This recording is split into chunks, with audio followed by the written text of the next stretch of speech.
Hey there, crypto enthusiasts.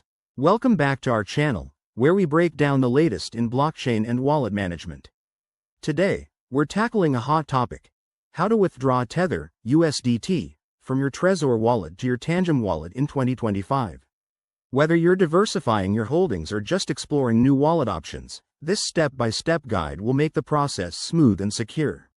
Let's dive right in. First things first, make sure you're all set up.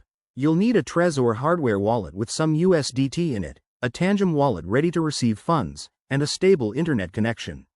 Oh, and remember, crypto transactions aren't instant, so patience is key. Step 1.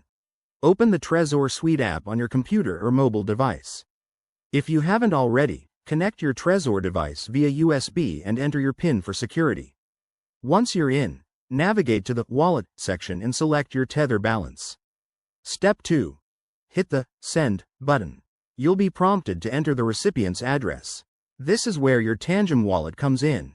Open your Tangem app, go to the wallet overview, and copy the USDT address.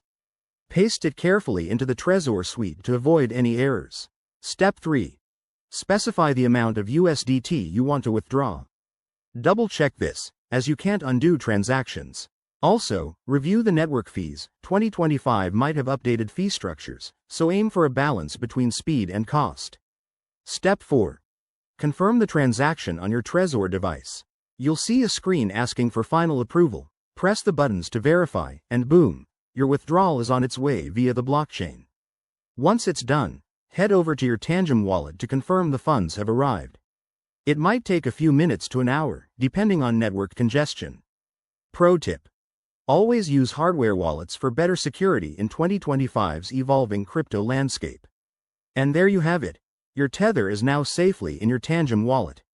If you found this helpful, give it a thumbs up, subscribe for more guides, and drop your questions in the comments. Stay secure out there, and we'll see you in the next video. Thanks for watching.